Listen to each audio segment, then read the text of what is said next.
사장들 중에서도 그 족보를 밝힐 수 없는 사람들이 나타났다라고 합니다. 어떻게 이런 많은 숫자의 사람들이 그 족보를 밝힐 수 없는 지경이 되었을까요? 잘 모르겠습니다. 이들은 어쩌면 70년의 포로 생활 동안 이스라엘 사람이라는 것에 대해서, 그 정체성에 대해서 아무런 이 자부심도 갖지 않고 그냥 막 살다가 바벨론에서 제대로 뿌리를 내리지 못하다가 새로운 기회가 생겼다라고 생각해서 그런 새로운 기회를 잡으려고 내려온 사람들일 수도 있습니다. 아니면 돈은 충분하지만 이제 이제껏 하나님 앞에 온전히 살지 못했지만 이제는 하나님 앞에 뭔가 내세우고 싶은 것을 만들려고 했던 그런 사람일 수도 있겠습니다. 어쩌면 진짜 이스라엘 사람이 아닌데 이스라엘 사람이 되고 싶어서 그냥 그렇게 이스라엘처럼 살았던 사람들일 수도 있습니다. 자, 현재 저로서는 그들의 진짜 정체성을 알 수 없습니다. 하지만 여기서 우리가 주목해 보아야 할 것은 지금 이스라엘 사람들, 이들은요, 자기들의 정체성을 정확하게, 구체적으로, 확실하게 하려고 하는 그런 자정의 과정을 거치고 있다는 것입니다. 지금 이들의 상태는 어떤 상태입니까? 예루살렘에서 귀환을 해서 성전을 지으려고 합니다. 사실 이 성전을 지으려고 하면 성전을 다시 한번 회복하려고 한다면 얼마나 많은 일손이 필요하겠습니까? 어린아이 손 하나라도 아쉬운 판인데요.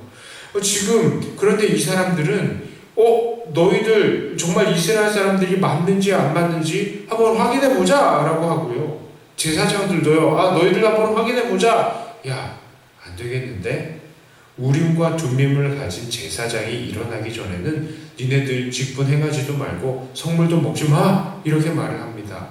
이 우림과 둠밈은 대제사장이 흉패 안에 넣고 다니는 것으로서요, 이것으로 하나님의 그 뜻이 드러나고 또 이것으로 하나님의 뜻을 판별하는 도구입니다. 그러니까 대제사장이 임명된 이후에는 하나님께서 그 사람들의 계보를 밝혀주실 수 있을 터이니까 그때까지 기다려라 라고 하는 것이죠. 이렇게 대제사장이 세워지고 나면 이들 제사장들 뿐만 아니라 나머지 또 족보를 확인할 수 없는 그 600여 명의 사람들도 정확하게 판별할 수 있었겠죠. 그러니까 지금 그렇게 기다리라 라고 하는 것입니다. 어느 상황에서요? 일손 한 명이라도 부족한 그 상황 속에서요.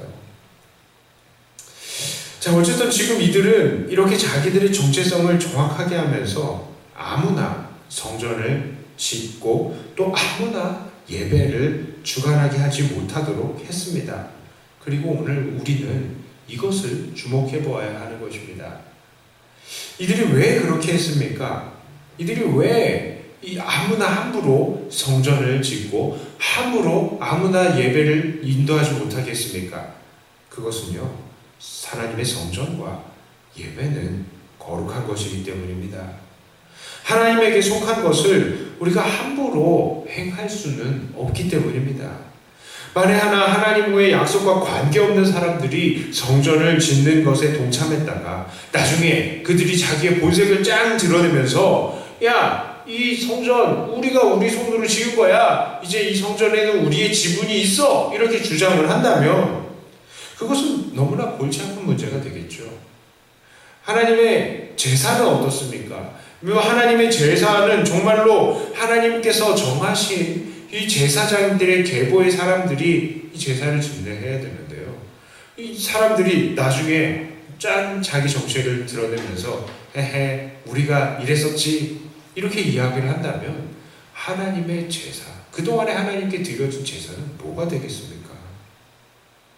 어디서 근본도 없는 사람들이 그냥 제사장으로 동참시킨다는 것은 정말 하나님의 이 거룩한 제사를 함부로 가볍게 여기는 것이 되는 것입니다. 그래서 그들은 이 성전과 이 제사의 거룩성을 지키기 위해서 족보가 확인되지 않은 사람들을 철저하게 색출해낸 것입니다.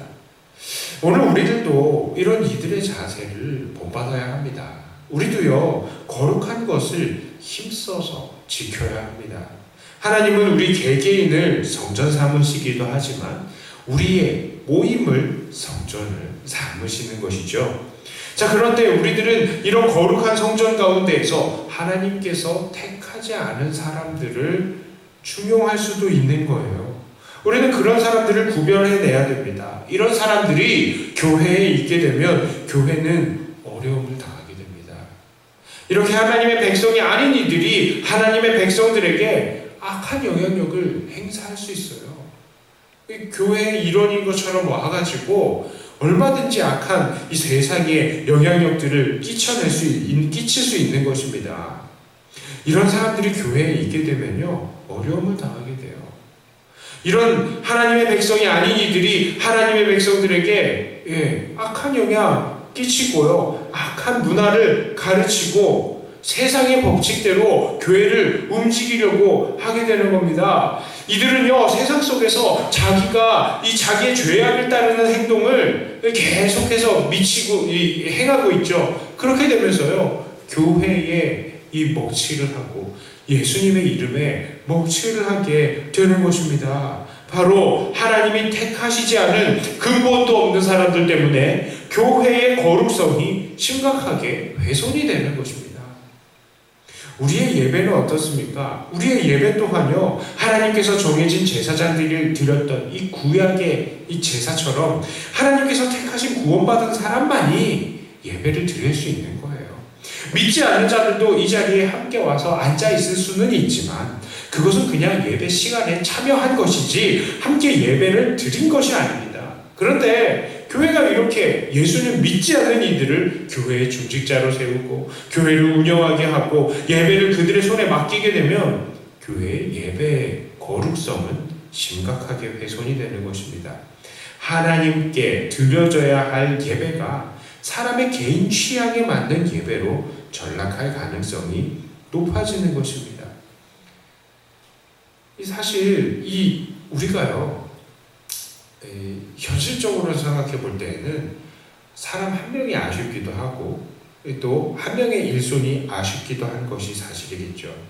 교회가 그렇게 되면 정말 예수님 믿지 않는 사람들을 자꾸 자리에 모아서 이들을 통해서 자꾸 교회를 운영하게 하고 싶고 또 교회에 그런 사람들로 예배를 계속 진행을 하고 싶은 욕심들이 생기는 것입니다. 그러다 보면 교회가 되지 않고 그저 사교 모임이 되어버리는 경우가 생기게 되는 것입니다. 교회는 거룩성을 지켜야 해요. 일손 한 명이 아쉽다고 해서 이 사람들을 세우고 잘못하다 보면요, 교회가 정말 하나님께서 기뻐하시지 않는 모습으로 자라게 되는 것입니다. 그것은 우리가 심각하게 정말로 조심해야 하는 것입니다. 물론 이 말씀은요, 우리가 믿지 않는 자들을 교회에 데려오지 말라라는 것은 아닙니다. 교회는 이런 사람들을 불러서 복음을 전하고 예수님을 믿게 해야 합니다. 그러나 동시에 우리가 주의해야 합니다. 전혀 하나님을 믿지 않고요, 또한 전혀 바뀔 생각이 없으면서 얼마든지 믿는 척하는 사람들도 있을 수 있다는 것이죠. 제가 고등학교 3학년 때 수능 전날에요, 우리 고등학교에서는 매달 한 달에 한 번씩 예배를 드렸거든요. 그런데 수능 전날이었어요. 제가 종교부장이어서 매일 반에 이 예배 전에 헌금을 걷었습니다. 그런데 헌금을 걷는데 평소에 헌금을 하지 않는 애들도 그 수능 전날에는 헌금을 하더라고요. 제가 물었어요. 야, 너 헌금 안 하잖아. 너 교회 안 다니잖아. 그랬더니 하는 얘기가 오늘은 해야지 하면서 헌금을 하는 겁니다. 이게 뭐예요? 복채잖아요. 예수님 안 믿는 사람이 정말 지푸라기라도 잡고 싶은 심정으로 복채를 지금 내는 것 같은 그런 마음으로 헌금을 하는 거지 않습니까? 하나님께서 이것을 기쁘시게 받으실까요? 그렇지 않습니다. 그렇지 않아요. 얼마든지 예수님 안 믿는 사람들도 정말 예수님 믿는 사람들처럼 나오면서 하나님 앞에 그렇게 행동할 수가 있는 거예요. 예수님 믿는 사람처럼 행동할 수가 있는 것입니다. 그러면요, 교회가 거룩함이 흔들려 버리는 것입니다. 자, 그러므로 우리는 계속해서 돌아보아야 돼요. 무엇을? 교회의 거룩성을 지키기 위해서 우리들이 정말로 하나님께 부름받은 자들이 맞나 맞지 않는가를 계속해서 돌아보아야 하는 것입니다. 이 사람은 정말로 하나님의 사람인가? 계속해서 확인하고 그 신앙을 확인하고 그 사람의 중심에 다시 계속해서 예수님을 가르치고 사람이 예수님 안에서 자라날 수 있게 해야 하는 것입니다. 이 일은 누가 해야 합니까? 우리들 모두가 해야 돼요. 우리들 모두가 서로 주님 안에서 정말 뿌리 내린 자들이 맞나 맞지 않나 이것을 돌아보면서 서로를 격려해야 하는 것입니다. 이제 말씀을 정리합니다. 오늘 하나님의 말씀을 보니까 이 일손 한 명이 정말 아쉬운 이때에도 이스라엘 사람들은 이 성전의 거룩성, 예배의 거룩성을 지키기 위해서 이 사람들의 계보를 계속해서 살펴본 것을 알 수 있습니다. 우리들 또한 정말로 하나님께로 난 사람들이 맞나 그렇지 않는가를 날마다 확인하면서 이들이 주 안에서 온전하게 뿌리 내릴 수 있도록 서로를 돕고 돌아보고 격려하며 서로에게 하나님의 말씀을 가르칠 수 있는, 그래서 교회의 거룩성을 온전히 지켜나가는 저와 여러분들이 다 되시기를 주님의 이름으로 축복합니다. 기도합니다. 하나님 아버지, 우리는 주님께서 불러주신 하나님의 거룩한 이 교회입니다. 예수님의 거룩한 몸입니다. 우리가 이 몸의 거룩성을 지켜나가기 위해서 정말 최대한으로 노력할 수 있게 해주시옵소서. 세상의 금전적인 유혹, 그리고 또 한 분이 아쉽고 일손 한 명이 아쉬운 그런 상황 속에서도 우리가 하나님 앞에 거룩성을 지켜나갈 수 있게 해주시고 하나님께 올려야 될 올바른 것들을 올릴 수 있는 우리들이 되게 해주시옵소서. 한 명 한 명이 하나님 앞에 온전한 예배에 올릴 수 있도록 우리가 그들 중심 가운데에 온전하게 예수님을 가르칠 수 있게 하여 주시고, 그리하여서 우리 모두가 하나님께 온전한 예배 올리며 또한 온전하게 하나님께서 기뻐하시는 거룩한 성전을 이루어낼 수 있게 하여 주시옵소서. 하나님, 특별히 요즘 이 물난리로 고생을 하고 있는 많은 사람들이 있습니다.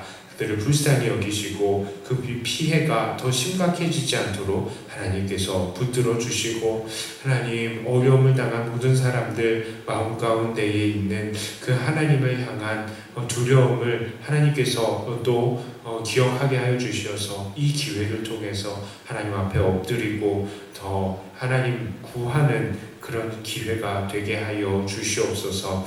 하나님, 특별히 오늘은 주일입니다. 한 날을 아버지 하나님 앞에 온전히 거룩하게 보내는 우리들이 되게 하여 주시고, 우리 코로나로 인하여서 오후 예배까지 다 드리지 못하는 안타까운 상황입니다. 하나님, 어서 이 상황들을 종식시켜 주시고 우리가 함께 식사도 교제도 하고 또 함께 오후 예배도 드리고 또 주일학교도 온전하게 회복할 수 있도록 하나님께서 붙들어 주시옵소서. 하나님, 우리가 또 함께 완전히 다 많이 모이지는 못하지만 또한 흩어져서도 하나님을 향한 갈망이 있는 줄을 압니다. 하나님, 그 갈망 속에서 하나님을 더욱더 사모할 때마다 하나님 또 동일한 은혜를 허락하여 주시고 주 안에서 더 성장하는 우리 모든 백도교회 식구들이 되게 해 주시옵소서. 감사드리며 우리 주 예수님 이름으로 간절히 기도드리옵나이다. 아멘.